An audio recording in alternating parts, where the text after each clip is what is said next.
최후 심판 그런 말씀입니다. 자, 성경에 한 번 죽는 것은 사단에게 정해진 것이요 그 이후에 심판이 있다. 히브리서 9장 27절에 있는 말씀이에요. 심판이 있습니다. 자, 그래서 아담 이후로 태어난 모든 인간은 다 죽는 것은 정해져 있는 거예요. 그런데 그 죽음 이후의 모습은 각기 다릅니다. 첫 번째, 예수님 오시기 전에 사람들은 어떻게 됩니까? 두 번째, 예수님을 모르고 죽은 사람들은 어떻게 됩니까? 하는 질문들을 가장 많이 하죠. 그것에 대한 대답은 로마서에 있다고 말씀을 드렸어요. 그래서 로마서 2장에 보면 그 사람들의 양심에 따라서라고 하는 말씀으로 되어 있습니다. 그리고 그러면 지금 우리는 어떻게 되는가 하는 거예요. 제1절, 하나님께서는 예수 그리스도에 의하여 세상을 의로 심판하실 한 날을 지정하셨는데 그에게 아버지의 모든 능력과 판단을 주셨습니다. 그 날에 타락한 천사들만 심판받을 것이 아니라 땅 위에 살았던 모든 사람들도 그들의 생각, 말, 그리고 행위에 대하여 말하기 위하여 그리고 선악간에 그들이 몸으로 행한 대로 받기 위하여 그리스도의 보좌 앞에 나타나게 될 것입니다. 그랬어요. 자, 첫 번째 부활이 있고 두 번째 부활이 있다고 그랬어요. 첫 번째 부활은 뭐예요? 죽고 난 사람들은, 예수 믿는 사람들은 다 어떻게 되는 거예요? 구원받기 위해서 부활을 받습니다. 그게 데살로니가 전서에 나오는 우리가 말했던 뭐 휴거든 뭐가 됐든 그건 별로 중요한 건 아니고 예수 안에서 잔 사람들은 예수 안에서 깹니다. 그게 첫 번째 부활이에요. 그런데 두 번째 부활이 있습니다. 예수 안에 있던 부활은 성경에 보면 죄를 사함받지 못하는 죄목들이 쭉 있어요. 그죠? 로마서에도 나와 있고요. 히브리서 여러 가지 바울이 쓰신 서신들에 여러 군데 나와요. 그러면 그 중에 가장 큰 죄가 뭐냐면 성령을 거스르는 죄, 성령을 해방하는 죄, 요한일서에도 나오고 그런 쭉 얘기가 나옵니다. 그러니까 예수 안에 있다고 다 구원받는 것이 아니라 성령을 거스르는 죄라고 해서 성경 속에 기록되어 있는 것들이 있어요. 뭐해서 그 죄목들이 쭉 나오는데 그 죄목들에 있는 사람들은 두 번째 부활을 받아요. 두 번째 부활은 뭐라고 그랬어요? 심판의 부활입니다. 그러니까 아까 얘기한 것처럼 타락한 천사들만 지금 심판에 받는 게 아니라 그 사람들도 두 번째 부활에 속에서 심판을 받습니다. 사도행전 17장 31절. 사도행전 17장 31절.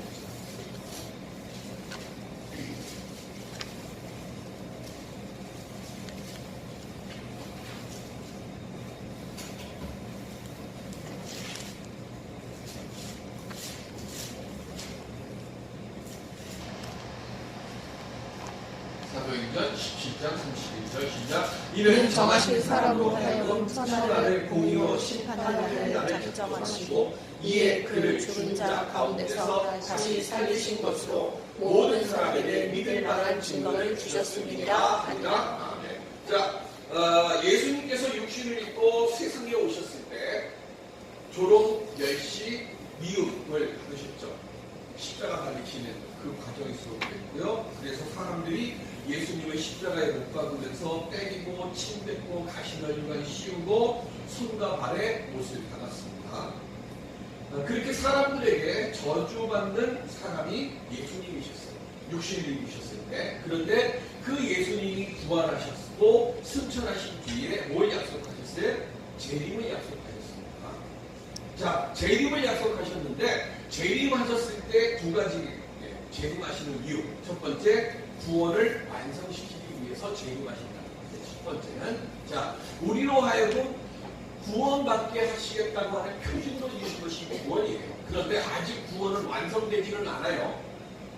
언제 구원이 완성이 되는 거예요? 하나님의 나라가 임재해야 온전히 구원이 완성이 되는 거예요. 그래서 제가 얘기했잖아요. 무천년설은 안 된다고. 무천년설은 이단이고 전천년설이 있고 후천년설이 있다. 전천년설은 뭐예요? 예수님이 오심과 함께 같이 뭐가 있어요? 천년의 그 은혜의 시대가 열렸다. 그러니까 지금 뭐예요? 하나님의 나라가 이 땅에 온 것으로 믿고 믿음의 삶을 온전히 살아라. 이게 전천년설이고 후천년설은 뭐예요? 예수님이 천년 후에 오실 테니까 뭐 하는 거예요? 주님이 오심을 준비하면서 지금 믿음의 삶을 살아라. 둘 다 똑같이 뭐 하는 거예요? 믿음의 삶을 열심히 살라라고 하는 뜻이에요. 다만 오셨다 오실 것이다 이 차이만 있는 거예요. 전천년설에는 뭐 하는 거예요? 예수님이 이 땅에 오시고 부활하시고 성령의 시대가 있으면서 성령의 시대 속에 뭐가 되는 거예요? 예수 그리스도의 그 은혜의 통치가 계속해서 이어지는 거예요. 그게 전천년설이고 후천년설은 이제 다시 오실 주님 앞에 우리가 서는 그것을 이야기하는 거예요. 그래서 첫 번째 구원을 완성하시기 위해서, 두 번째는 뭐예요? 사람들을 심판하시기 위해서. 그래서 다시 오실 주님은 심판하실 권세를 가지셨고 모든 사람들은 심판대 앞에 다 서게 된다라고 하는 거예요. 자, 두 번째는 그래서 최상의 심판권은 누구에게 있어요? 성부 하나님에게 있어요. 다만 그 권한은 성자께서 행사하시는 겁니다. 우리 사목기관 보면 제일 높은 데 뭐가 있어요? 사법기관 제일 높은 데 헌법재판소 말고 대법원 있잖아요. 그죠? 그럼 대법원의 책임자가 누구예요? 대법원장이잖아요. 그러면 하나님이 대법원장이 되십니다. 쉽게 얘기를 하면 대법원장이시고 예수님은 뭐 하시는 거예요? 고등법원장쯤 되시는 거예요. 그러면 고등법원장이 다 뭐 하는 거예요? 판결을 하시는 거예요. 그러면 그 판결을 하면 그 판결한 것을 가지고 어떻게 하시는 거예요? 확정하시는 분은 하나님이 하시는 거예요. 쉽게 우리가 이해하기 쉽게. 그래서 요한복음 5장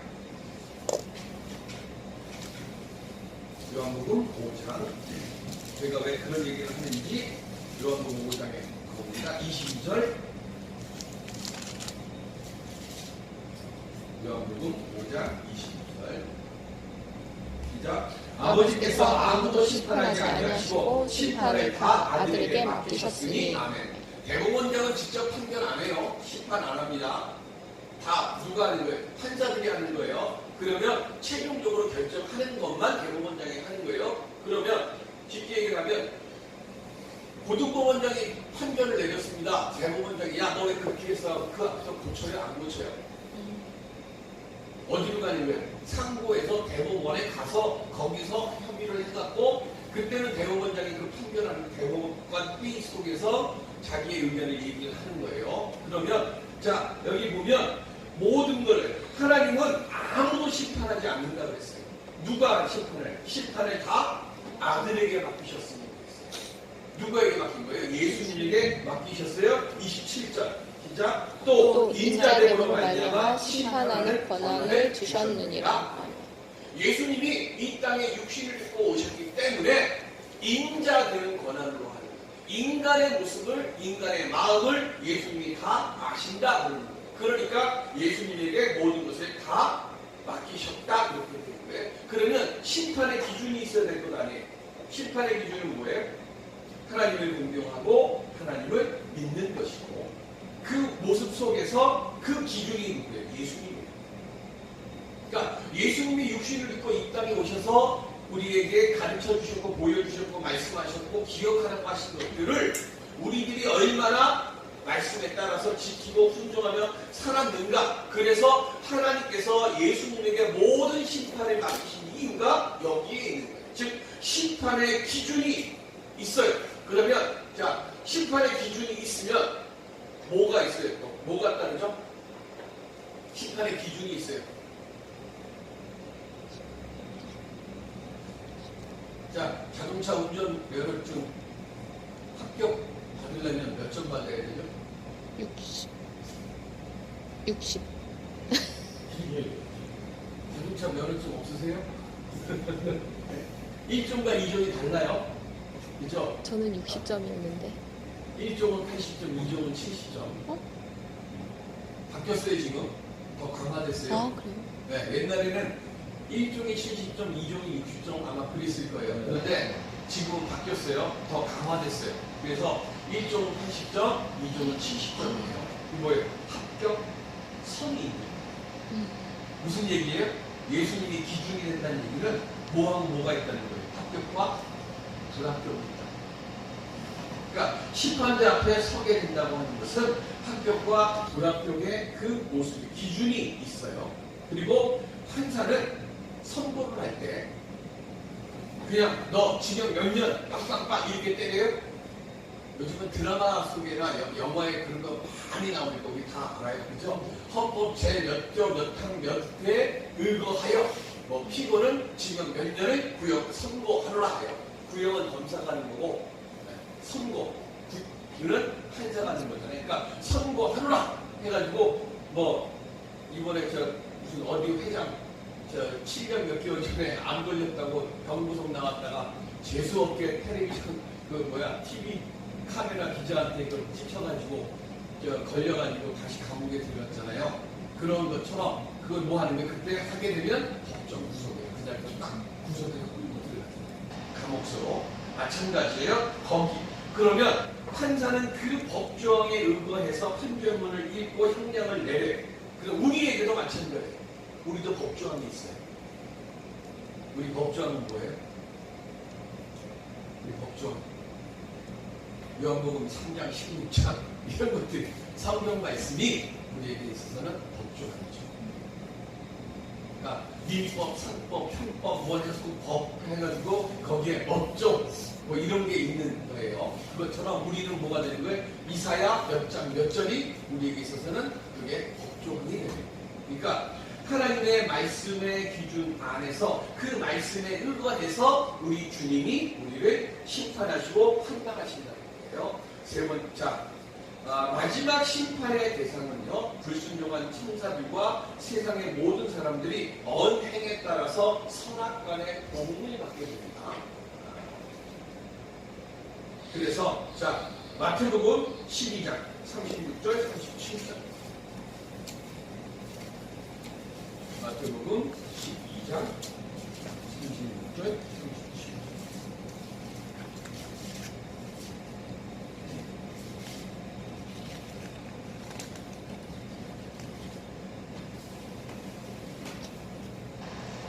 시작. 내가 너희에게 이르노니 사람이 무슨 무익한 말을 하든지 심판날에 이에 대하여 신문을 받으리니 내 말로 의롭다 함을 받고 내 말로 정죄함을 받으리라. 뭐가 판단이 기준이에요? 또 하나? 내 말이 누구예요? 내 말. 내 말. 백민의 말, 유시용의 말, 내가 한 말. 내가 한 말이 심판의 기준이 된다. 자, 하나님은 악인에게 분쟁을 주시고 의인에게는 평안을 주세요. 그래서 하나님께서 예수 그리스도를 보내주신 것은 우리로 하여금 의에 거하게 하려고 보내주신 거예요. 자, 네 말대로라고 하는 말이 그 결과가 가장 잘 나타난 게 어디예요? 광야 생활이죠. 출애굽에서 광야 생활인데 불평과 원망이 가득한 사람들은 광야에서 다 죽임 당했어요. 그렇죠? 출애굽에서 나왔던 1세대 사람들은 다 죽었습니다. 왜? 가나안 땅 정탐하고 돌아온 다음에 우리를 죽이려고 이곳으로 데리고 나왔냐고 불평하고 원망해서 하나님께서 뭐라고 그랬어요? 그 1세대들은 갈렙과 여호수아만 남겨놓고 너희들이 한 말을 내가 다 들었고 그 말대로 내가 해주리라 라고 하나님이 말씀하세요. 민수기에 기록되어 있는 거예요. 제2기가 아니라. 그러니까 약속의 땅에 들어가려고 나왔지만 들어가지 못했어요. 자, 민수기 11장 1절. 우리 말이 얼마나 무서운지를 성경에 기록되어 있는 거예요. 민수기 11장 1절.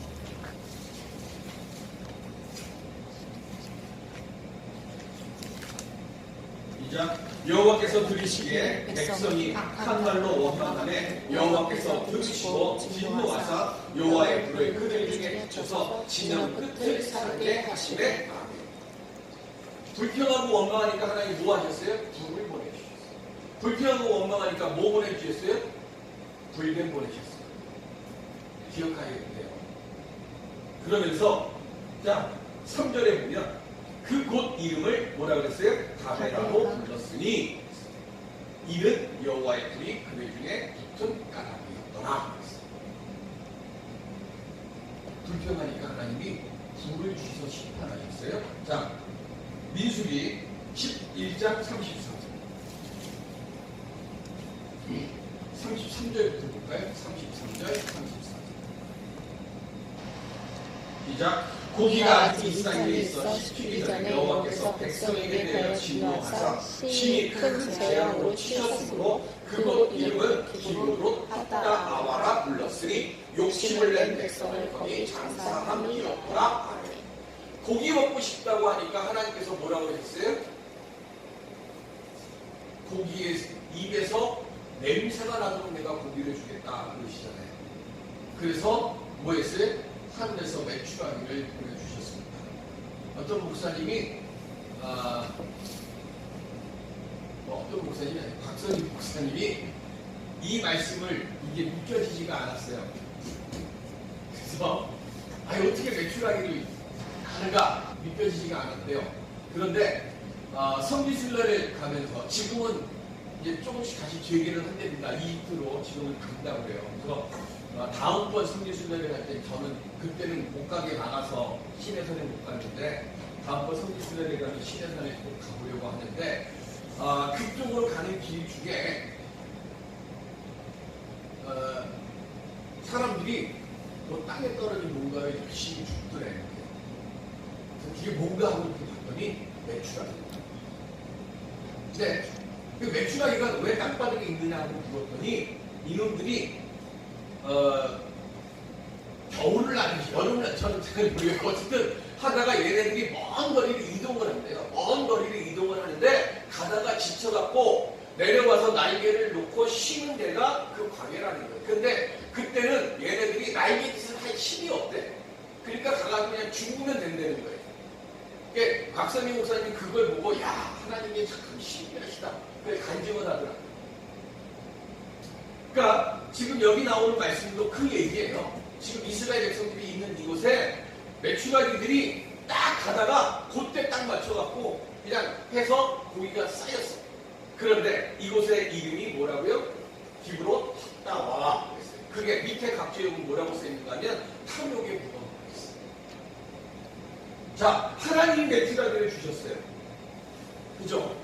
그런데 메추라기를 주셨는데 그 메추라기를 먹는데 입속에 있을 때 하나님이 그들을 치셨어요. 죽어서 왜 죽이셨을까요?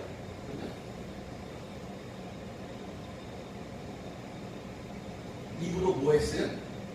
불평하고 원망했어요. 그죠? 마늘이 먹고 싶네, 뭐가 먹고 싶네 하면서 불평하고 고기 먹고 싶네, 우리 뭐 하면서 불평 원망했어요.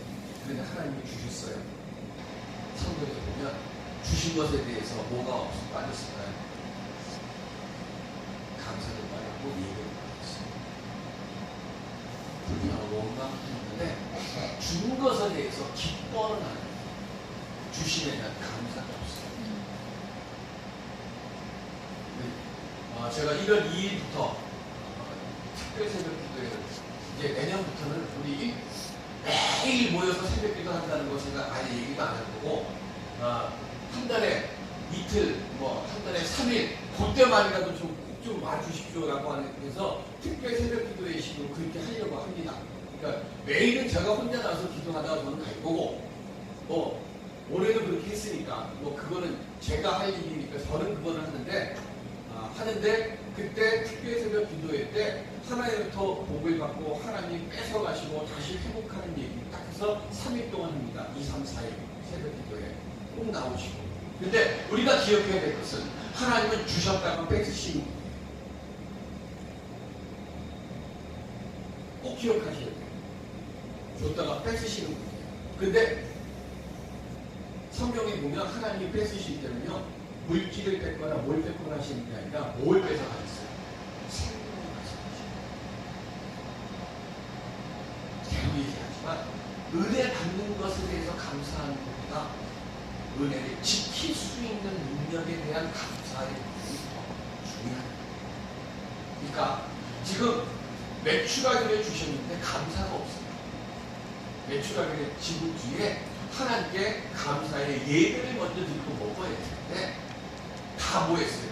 죽으면서 그냥 먹었어요. 근데 감사가 중요한 거예요. 우리의 말은 하나님이 그 말로 판단하신다는 거예요. 말과 행동을 공유하십니다. 그래서 제가 계속 말씀드리잖아요. 불평하지 마시고 내 삶이 힘들다고 누구 잘 나가는데 나는 왜 이거에 불평? 그럼 더 힘들어져요. 왜? 하나님 다 기억하시고 그대로 하시고. 그러니까 그 사람이 제가 늘 얘기해요. 부러우면 진다라고 얘기를 하잖아요. 부러우면 기도하시다. 그 사람이 부러우면 그 사람이 부러운 것에 대해서 기도하시라고요. 불평하지 마시고. 불평하면 내 삶은 더 수동에 빠져요. 그건 제 얘기가 아니라 성경에 나와 있는 하나님의 말씀이거든요. 네. 로마서 14장 10절에서 12절.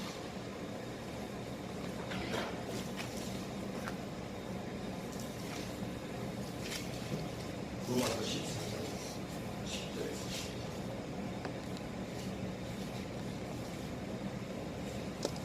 12절. 내가 어찌하여 내 형제를 비판하느냐 어찌하여 내 형제를 업신 여기느냐 우리가 다 하나님의 심판대 앞에 서리라. 기록되었으되 주께서 이르시되 내가 살았느니 모든 무릎이 내게 꿇을 것이요 모든 혀가 하나님께 자백하리라 하였느니라. 아멘. 이러므로 우리 각 사람이 자기 일을 하나님께 짓고 하리라. 주 안에서 하나님의 심판대 앞에 설 때 무엇을 자백할 것인지를 생각하면서 살아가라고 합니다. 이 말씀은 제가 설교 때 다시 할 얘기이기 때문에 더 이상 설명은 안 하겠습니다. 이거는 마지막 주일날 설교를 하고 있는 말씀이라서 더 이상은 설명은 안 하고, 자, 분명한 것이에요. 하나님이 심판대 앞에 섰을 때 두 가지를 누르시는 거예요. 로마서에 있는 말씀대로. 어찌하여 내 형제를 비판했느냐? 어찌하여 내 형제를 업신여기느냐? 두 가지를 누르시는 거예요.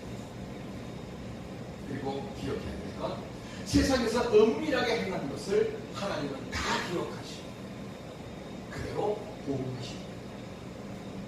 그러니까 우리가 판단의 하나님을 두려워해야 하는 이유가 여기에 있는 거예요. 그래서 우리 옛날 속담에 그렇죠? 장마를 누가 듣고 반말을 누가 듣고 그렇죠? 아무도 모르겠지. 아닙니다. 다 압니다. 알면서 모른 척하는 특별히 목사들. 그렇죠? 목사는 어디다가 풀어요? 하나님께 풀어요. 그리고 하나님은 다 기억하시고. 고린도후서 5장 10절. 고린도후서 5장 10절.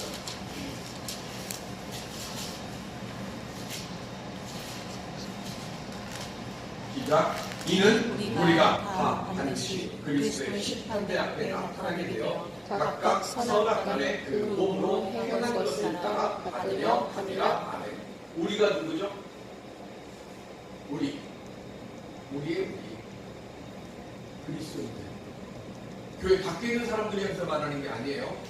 교회 안에 있는 사람들이 우리라고 얘기하는 거예요. 이 교회 안에 있는 우리들이 어떻게 돼요? 바울이 지금 말하고 있는 건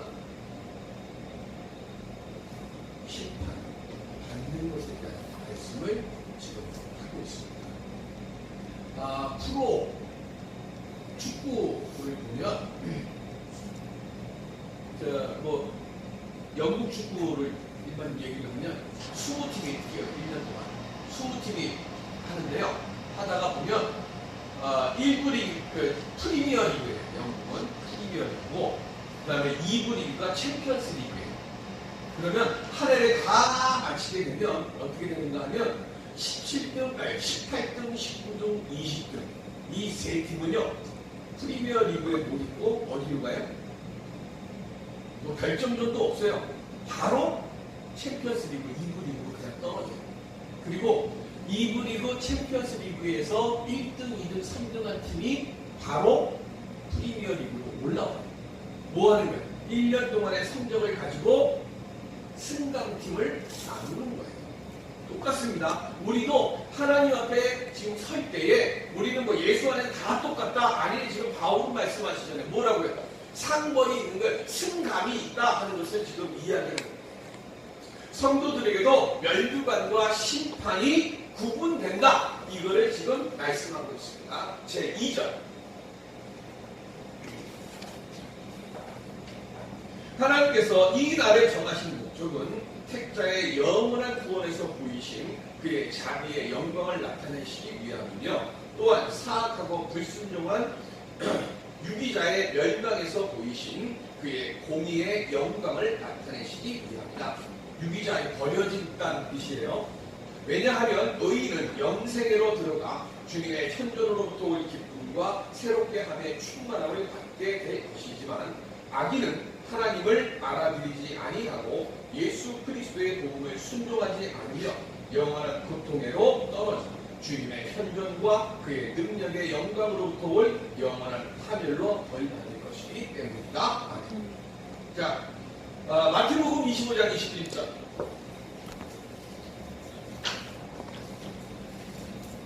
마태복음 25장 21절.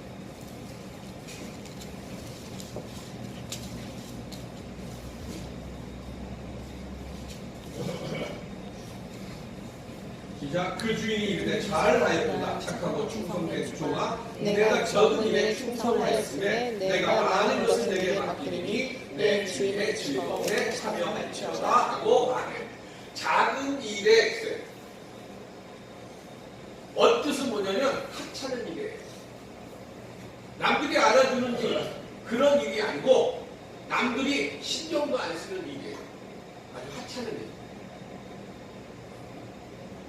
그런데 그 하찮은 일에 얼마나 최선을 다하며 살아왔는가, 그거를 살핍니다. 에디슨이 유명한 말 있죠. 천재는 99%의 노력과 1%의 영감으로 만들어집니다. 그 말을 하고 나서 기자가 따로 만났어요. 다른 그곳에서 만나서 에디슨에게 다시 물어요. 선생님, 그 99%하고 1%하고 그 중에 뭐가 정말 중요합니까? 그랬더니 에디슨이 뭐라고 얘기했어요? 1%의 영감이 더 중요합니다.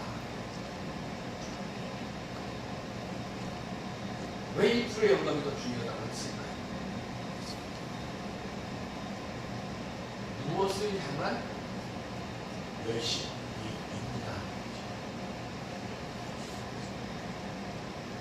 작은 일에도 열심히 될 수 있어요. 그죠?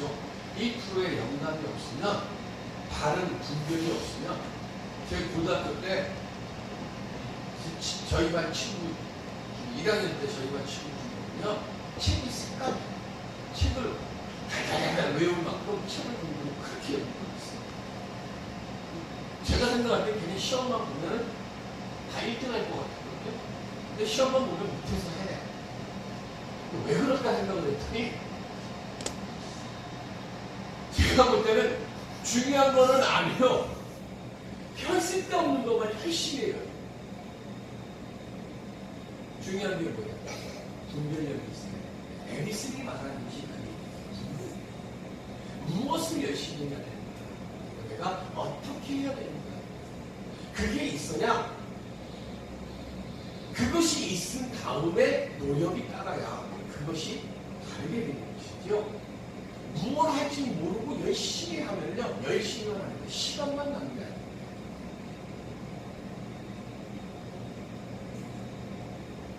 로마서 2장 5절.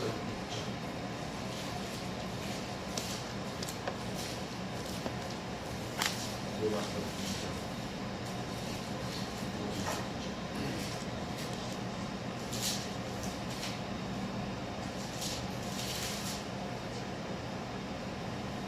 5절.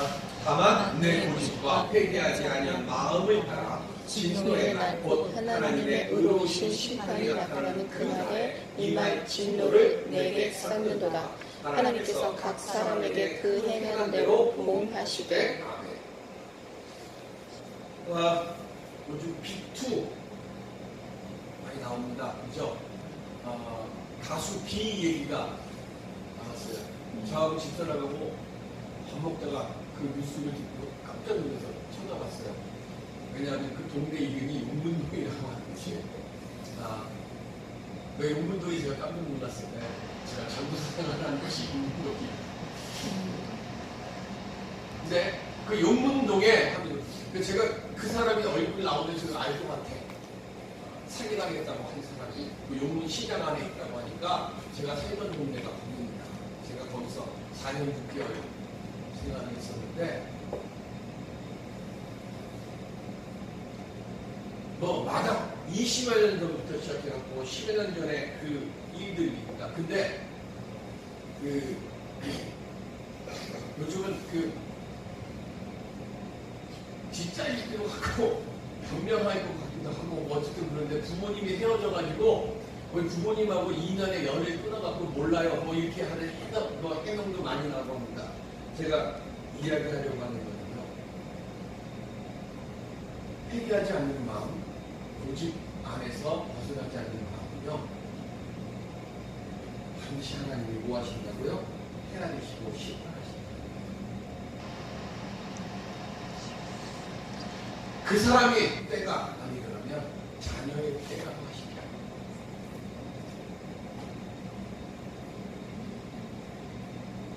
전도서 3장 17절. 로마서에서는 회개하지 않는 사람에게 그렇게 한다고 했어요. 회개하지 않는 게 뭐겠어요? 그죠? 회개해야 할 일을 하지 않으면 그 일에 대해서 응당한 대답이 있는 거거든요. 3장 17절. 전도서 3장 17절. 시작. 내가 내 마음속으로 이르기를 의인과 악인을 하나님이 심판하시리니 이는 모든 소망하는 일과 모든 행사에 때가 있으리라 하였으며, 때가 있어. 그러니까 내 생각과 내 판단으로 뭘 하려고 하지 마시고 하나님의 때가 반드시 있습니다. 하나님은 그걸 다 헤아리신다는 것을 말씀하고 있습니다. 3절. 그리스도께서 모든 사람으로 하여금 죄짓지 않도록 하시고 경건한 자들을 그들의 역경 가운데서 보다 더 크게 위로하시기 위하여 우리로 하여금 심판의 날이 있을 것이라고 분명히 설득하시려고 그는 그 날을 사람들이 모르도록 하셔서 그들로 하여금 모든 세속적인 안전을 떨쳐버리게 하시고 항상 겸손하게 하시는데 이는 그들이 어느 시에 주님께서 오시든지 알지 못하기 때문이며 오소서 주님을 부르여 속히 오소서라고 말하며 항상 준비하도록 해야 하기 때문이다. 자, 로마서 누가복음 21장 27절 28절. 누가복음 21장 27절 28절.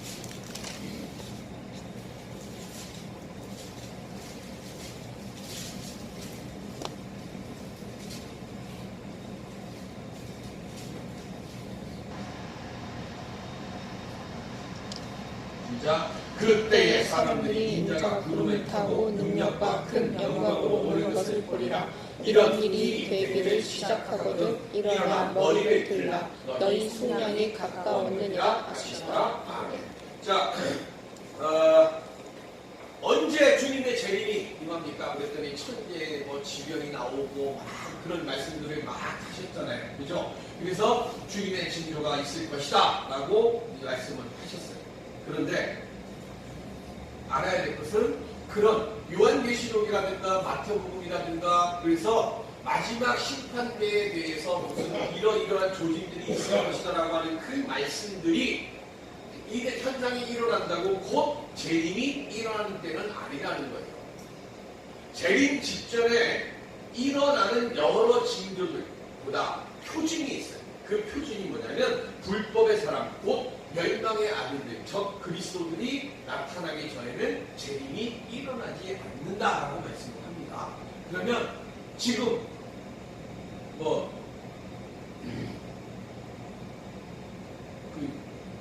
옛날에 그게 GS 무슨 쇼 뭐죠? 마트인가요? 있던 그곳에 몰문교 큰 거 지금 생겼어요. 그죠? 저쪽 전동 쪽 하는 쪽에. 그리고 눈 뜨고 일어나 보면은 큰 교회들을 하나님의 교회라고 안상 교회든 장기자 그쪽에서 이런 우리 교회도 나중에 알고 보니까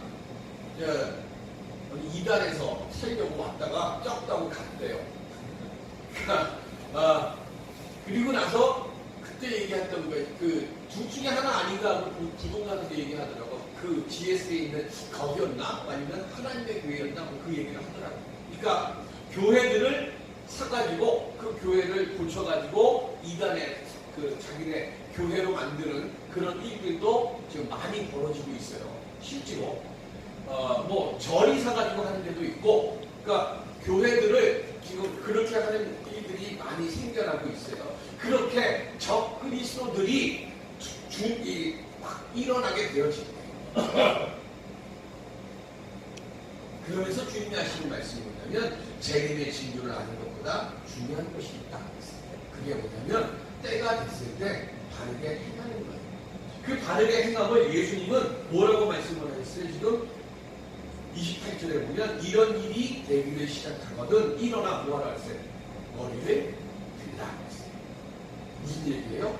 당당하게 머리를 들라. 들고 일어서라. 왜? 주님이 오실 때가 되면 첫 번째 예수 믿는 사람을 두려워하지 말라는 거예요.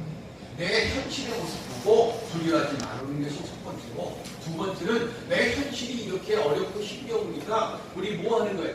무언가 세상적인 것으로 내게 만족함을 주는데 마음이 뭐예요? 미혹 때문에. 그러니까 예수님이 하시는 말씀이 미혹을 받지 않도록 하라고 했어요. 그래서 어떻게 하라고요? 바른 말씀 공부를 하라는 거예요. 지금 우리가 이렇게 하는 것처럼 성경 말씀을 열심히 공부하는 거예요. 그래서 뭘 해야 돼요? 분별력을 키워야 되는 거예요. 이게 바른 말인지 틀린 말인지 분별력을 키우고, 그래서 그 사람이 누군가가 말할 때 그 사람의 말이 지금 성경에 있는 말씀인지 아닌지 분별하라는 거예요. 제가 계속 말씀드리잖아요. 은혜 받았다고 하는 사람은 그 입을 보지 말고 뭘 보라고 했어요? 목을 보라고. 그 사람이 은혜를 받았다고 하면 은혜 받은 사람답게 살면 그 사람이 은혜 받은 게 맞아요. 그러니까 사단도 천사를 가장해서 우리에게 뭘 줘요? 복도 줘요. 사단이. 그러니까 거기에 미혹되면 안 되는 거예요. 저 사람은 무슨 복을 받았길래 저렇게 사느냐 하면서 사단, 우리 파우스트에도 나오잖아요. 그러니까 우리 기억해야 될 것, 말씀의 빛에 비추어서 그 말씀의 빛대로 이 사람이 사는가 아닌가를 보는 것이 첫 번째예요. 그리고 그 사람이 정말로 기뻐하는 삶을 사는 거예요. 우리들 앞에서는 기뻐하는데 뒤돌아서면 안 기쁜 사람들이 많거든요. 세 번째, 스스로 조심하라. 내 스스로. 생활의 염려에 빠져서 왜 예수님이 얼굴을 들라라고 왜 했어요? 움츠러들면 어디만 보여요? 움츠러들면 앞에밖에 안 보여요. 앞에밖에 안 보이면 뭐가 되는 거예요? 저 앞에 남떨어지가 있는지 뭐가 있는지 몰라요. 그러니까 마지막 때일수록 내가 힘들고 어려울 때일수록 뭐 하라고요? 어깨를 펴고 고개를 들으라는 거예요. 예수님 하시는 말씀이 당당하라는 거예요. 그리고 뭐라고 했어요? 너희 속량이 원이라 했어요. 그러니까 우리가 내가 시험을 당하고 환난을 당하고 어려움을 당할 때에 뭐 하는 거예요? 아, 주님이 내게 주실 은혜의 때가 점점 가까워지는구나 라고 생각하는 거예요. 그래야 이 위기를, 이 어려움을 극복할 수 있는 길이 내 눈에 보이는 거예요. 고개를 들라라고 하는 이 말씀 속에 담겨있는 뜻은 내 모습으로 해결하려고 하지 말고 뭐 하는 거예요? 더 자세히 얘기하면 하늘을 보고 하나님께 길을 묻고 하나님이 주신 길을 걸어가라는 뜻이란 말이에요. 마지막, 이제 이 책의 마지막 오늘 우리가 할 거, 베드로후서 3장 11절. 베드로후서 3장 11절.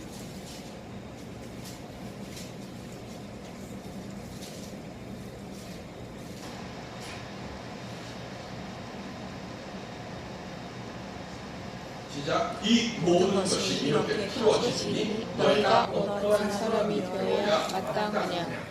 거룩한 행실과 경건함으로 14절. 그러므로 사랑하는 자들아 너희가 이것을 바라보나니 주 앞에서 점도 없고 흠도 없이 평강 가운데서 나타나기를 힘쓰라. 아멘. 베드로 전서 후서는 가장 로마의 박해가 심했던 시절이에요. 1차 박해가 있고 2차 박해가 있는데 지금 베드로 전서 후서는 2차 박해입니다. 그래서 정말로 이때는요, 교회 가는 길에 붙잡혀서 죽임을 당하기도 하고 처형을 당하기도 하고 하는 이런 일들이 일어나던 그때입니다. 그래서 모이기를 멈추자라고 하는 말이 나올 정도로 고난이 극심했던 때가 베드로서 시대입니다.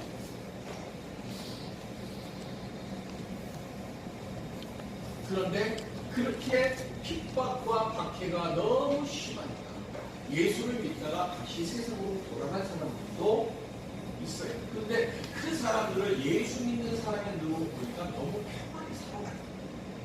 그 사람이 너무 평안히 사니까 뭐예요? 교회 안에 있는 내가 마음이 흔들리고 믿음이 흔들리는 거죠.